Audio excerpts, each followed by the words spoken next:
बंदी छोड़ कबीर परमेश्वर जी की जय।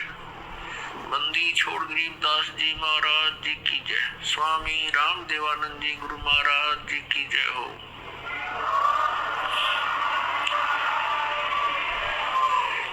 तुमरे विसारे क्या बने, मैं किसकी शरण में जाऊं। शिव ब्रंच मुनि नारदा, इनके हृदय न सुनो।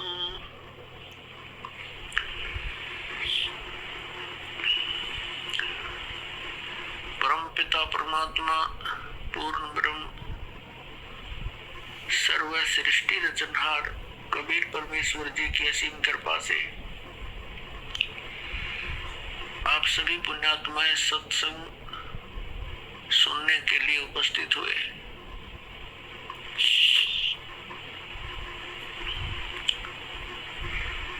सत्संग में आने से इस जीव को ज्ञान होता है तू कौन है, यहाँ किस लिए तू ये जन्म और मर रहा है। तुझे ये मालूम नहीं अगले क्षण में क्या हो जाए, और फिर भी आप इतने निश्चिंत होकर के यहाँ बैठे हो। सत्संग में आने से इस प्राणी को ज्ञान होता है कौन से कर्म मानव के करने योग्य है, कौन से ना करने योग्य है। फिर मानव जीवन का क्या उद्देश्य है,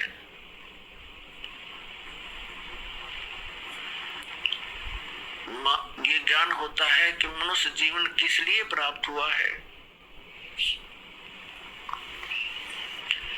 फिर उद्देश्य से परिचित होकर के ये प्राणी उस परमात्मा के पाने के लिए तड़प उठता है, क्योंकि इसको अभी तक यथार्थ ज्ञान नहीं हुआ था। काल भगवान जिसके लोक में हम रह रहे हैं, ये एक नंबर का विलियन है, ये खलनायक है।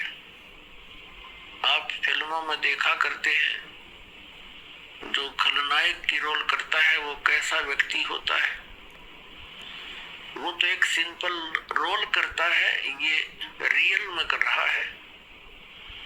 इसने हमारे परम पिता को बुला दिया, इसने परमात्मा का नामो निशान मिटा दिया, अपने आप को ये अपने आप को ये भगवान सिद्ध करके बैठ गया। और फिर इसके काल के दूतों ने, नकली संतों ने, ज्ञानहीन प्राणियों ने श्री ब्रह्मा, श्री विष्णु, श्री शिव जी को बताया कि यही सब कुछ है, यही व्यवस्थक है, उत्पत्ति, सतीथि और संहार यही करते हैं। ब्रह्मा जी को तो कुछ एक बता ही देते हैं कि ये इसकी मृत्यु होती है, इसका कुछ समय निर्धारित है जीवन का, लेकिन श्री विष्णु, श्री शंकर भगवान जी को ये अजर व अमर बताया करते थे। इन्हीं की पूजा का विधान दृढ़ किया करते थे, जो किसी भी सदग्रंथ में प्रमाण नहीं था। इन काल के से प्रेरित संतों ने सभी पुण्यात्माओं को मिसगाइड कर रखा था। स्वयं परमात्मा आते हैं, इस अज्ञान को समाप्त करते हैं, अपनी प्यारी आत्माओं को सीधा राह बताते हैं।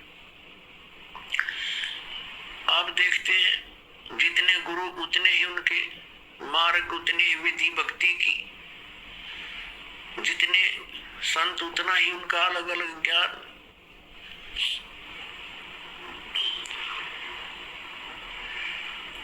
ये सारा कारण क्या है? इस काल भगवान ने सबको भ्रमित कर रखा है। इसने भ्रमित क्यों कर रखा है? परमात्मा ने हमारे ऊपर एक दया करी थी, कबीर भगवान ने, जो हम सबका जनक है। आज पहले भी आपको बताया था सुबह के सत्संग में, जब इस काल भगवान ने इस दुर्गा देवी जी के साथ बद व्यवहार करने की चेष्टा की थी, इस दुर्गा जी ने अपनी इज्जत रक्षा के लिए इसके पेट में शरण ली थी। परमेश्वर ने, कबीर देव जी ने, सत्य पुरुष ने इस ज्योति निरंजन को इसके 21 ब्रह्मांड समेत वहां से निकाल दिया था, साथ में दुर्गा जी को भी। और साथ में इसको एक ऐसा वचन दे दिया था कि यहाँ जो ऐसे कर्म करता है सच्चे लोक में, उसको ये रोग लगता है 1 लाख मानव शरीरधारी प्राणियों का नितहार आहार करने का। इसको वो श्राप लगा हुआ है, 1 लाख मानव शरीरधारी प्राणियों का ये नित आहार करता है। उसके लिए इसने अपने तीनों पुत्रों की, रजगुण ब्रह्मा, सतगुण विष्णु, तमगुण शिव जी की ड्यूटी ला रखी है। इनको एक एक गुण से युक्त कर दिया। ना श्री ब्रह्मा के बस की बात, ना विष्णु के, ना शिव की। इनके अंदर से एक ऐसी रेंज निकल रही है, रेज, ऐसी किरणें निकल रही है जो इसके अंतर्गत इस 3 लोक में, पृथ्वी लोक, पाताल लोक और स्वर्ग लोक के प्राणियों को, ये तीनों देवताओं के अंदर से निकल रही ये किरणें प्रभावित करती है। ये अपने लोकों में रहते हैं, इनकी राजधानी है ऊपर विष्णु लोक, शिवलोक और ब्रह्मा लोक। वहां रहते हुए भी इनके अंदर से निकल रही किरणें हमें यहाँ प्रभावित कर रही है। जैसे मिर्च का छोंक लगता है रसोई में, उसका प्रभाव जाकर के दिखता है दूसरे कक्षों में बैठे हुए अन्य घर के सदस्यों पर, छींकें आने लग जाती है। उनके बस की बात नहीं कि वो छींकों को रोक सके। मूल वस्तु रसोई में, उससे निकली हुई उस किरण ने उस प्रभावित कर दिया जाकर तीसरे कक्ष में 50 फुट की दूरी पर बैठे सदस्य को। ठीक इसी प्रकार श्री ब्रह्मा, श्री विष्णु, श्री शिव जी से निकल रही ये किरणें, ये तरंगे हमें यहाँ प्रभावित करती हैं, जिसके कारण रजोगुण की किरण के इन तरंगों के कारण हम प्रभावित होकर के सृष्टि उत्पत्ति संतान उत्पत्ति करते हैं। जिस कारण से ब्रह्मा जी को सृष्टि की उत्पत्ति करता बता दिया।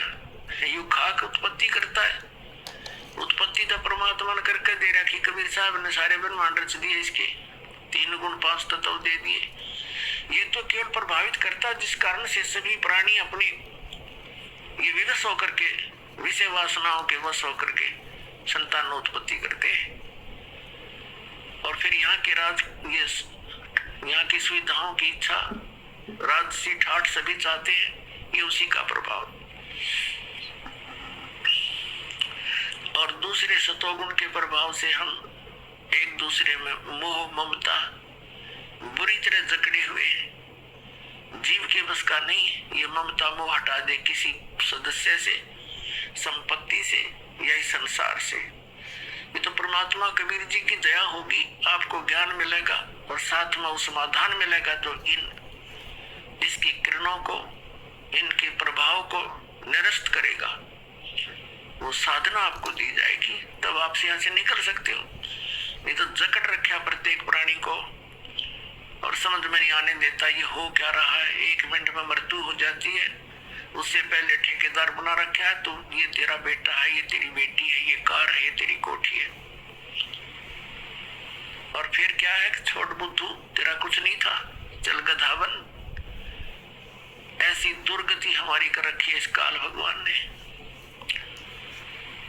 और तीसरा जो शंकर भगवान है, उसके अंदर आपको पता ही है, तमोगुण के कारण एक दूसरे के साथ लट्ठम लट्ठा इतना क्रोध पैदा कर देता है, हिंसाएं हो जाती हैं और ये संहार का भी कार्य करता है। 1 लाख मानव शरीरधारी प्राणियों को नित मार के अपने पिता काल के पास भेज देता है, जिस कारण से इस अपनी व्यवस्था, इसको भूख लगी हुई, इसको भूख लगती है। 1 लाख मानव शरीरधारी प्राणियों का निताहार करने का श्राप लगा हुआ है, और जिस कारण से इसने हम सभी को यह मिसगाइड कर रखा है, अपनी खेती बना रखी है, जैसे कसाई बकरे पालता है। परमात्मा परमेश्वर वो हमारे जनक हैं, सबके मालिक हैं, उत्पत्ति करता। कबीर भगवान जो काशी में दुल्हा रूप में आए थे, उन्होंने आके अपनी प्यारी आत्मा धर्मदास साहब जी को मिले। उनसे कहा कि धर्मदास, तुम जिस लोक में रह रहे हो ये कसाई का लोक है, यहाँ कोई रहम नाम की चीज नहीं है। किसी का बेटा मरो, किसी की बेटी मरो, पूरा क्षेत्र नष्ट हो जाओ, नो प्रॉब्लम। इसमें दया नाम की चीज नहीं है।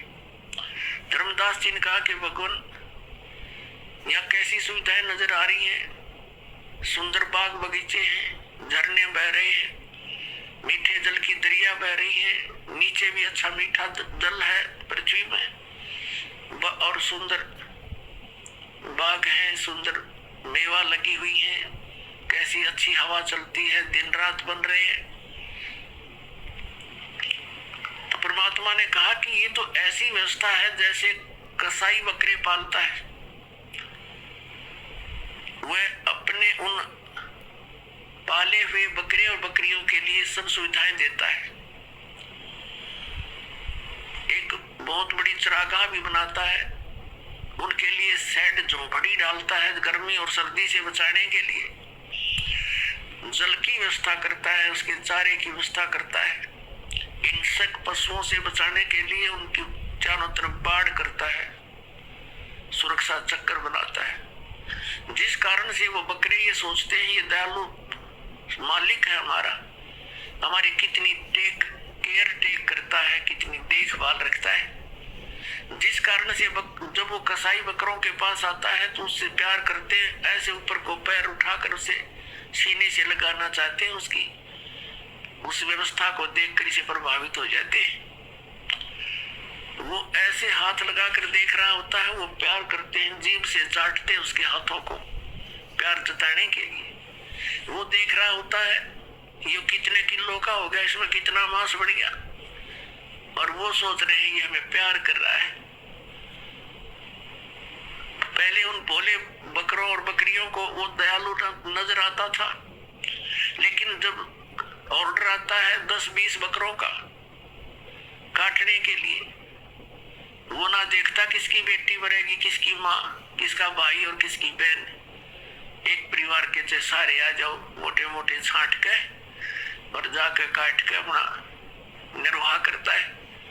परमात्मा ने कहा धर्मदास, तुम इसे कसाई के लोक में रह रहे हो, तुम्हें आंखें नहीं खुलने देता, ये मूर्ख बना रखा तुम्हारे को।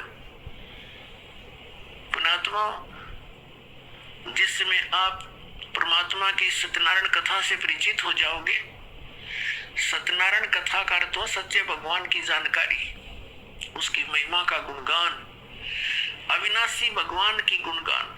आज तक हम श्री विष्णु जी को सत्यनारायण कहते थे। सत्यनारायण माने अविनाशी, सच्चा भगवान, सत्य माने जो कभी नाश ना हो जिसका। और विष्णु जी की मृत्यु होती है, शंकर जी की भी मृत्यु होती है, और ब्रह्मा जी की भी मृत्यु होती है। तो ये सत्यनारायण नहीं थे। सत्यनारायण केवल कबीर देव है, कबीर साहब है, जो काशी में धानक रूप में आया था। बनारस के अंदर 120 वर्ष रहे, सहशरीर आए थे, शिशु रूप धारण किया था, और सहशरीर चले गए थे मगहर से हजारों लाखों की संख्या में उपस्थित दर्शकों के सामने। उनके सब परमात्मा एक वस्त्र बिछाया था, चंद्र को ऊपर ओढ़ कर लेटे थे। कुछ देर के पास आकाशवाणी हुई थी, देखो मैं जा रहा हूँ, इस चंद्र में कोई मुर्दा नहीं है। चंद्र उठा के देखी, सुगंधित फूल मिले थे। वो ना जन्म हुआ ना मरे थे, वो सत्यनारायण है, वो अविनाशी परमात्मा है। नारायण का अर्थ होता है जल पर आकर आने वाला, जल पर विराजमान होने वाला। परमात्मा एक लीला प्रत्येक युग में करते हैं। सतलोक से चलकर आते हैं, सहस्री आते हैं और कमल के फूल पर वो सरोवर के अंदर जल के ऊपर आकर विराजमान होते हैं, जिस कारण से वास्तव में नारायण वो परमात्मा है कबीर जी। तो जब आपके यह सत्यनारायण कथा समझ में आ जाओगी, क्योंकि ये प्रथम बार सुनता है, कोई दूसरी बार सुनता है, और जिन्होंने खूब सुन रखी उनका समझ में अच्छी तरह आ चुका है। तो ये लोक रहन का नहीं है, हमें विकल्प नहीं मिल रहा था। पुण्यात्मा इस परम पिता की शरण आने के बाद, कबीर साहिब की शरण आने के बाद आपके जितने परिवार के सदस्य हैं सब सुरक्षित रहेंगे। आपको आवश्यक वस्तुएं उपलब्ध करवाएगा, तभी हम भक्ति कर सकते हैं।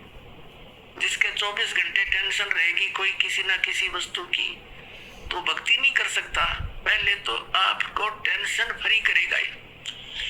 जितनी आपकी आस्था इस भगवान में बढ़ती चली जाएगी, जितना विश्वास बनेगा उतना ही आपके निकट आएगा। विश्वास बनने में देरी लगती है, क्योंकि हम अज्ञान से परिपूर्ण होते हैं जब परमात्मा की शरण ग्रहण करने के लिए आते हैं। कुछ तो अज्ञान इन सत्संगों से, पुस्तकों से, टीवी चैनलों से हट जाता है। यहाँ आने के बाद रहा कहा, फिर भांजा जाता है प्राणी, और फिर यहाँ आने के बाद आशीर्वाद, प्रणाम, भगवान की मंत्र दिए जाते हैं। धीरे धीरे आत्मा इतनी निर्मल हो जाती है, प्रत्येक बात पर जो दास बोलेगा उस पर विश्वास होने लग जाएगा। अभी तक तो कुछ पर विश्वास होता है, कुछ पर अविश्वास होता है। तो इसी प्रकार परमात्मा पर हम पूर्ण विश्वास ना कर पाते, तब तक देरी रहेगी आपके सब कार्य से दौड़ने में। और जब आपको पूर्ण विश्वास हो जाएगा, फिर तो कहना ही क्या है।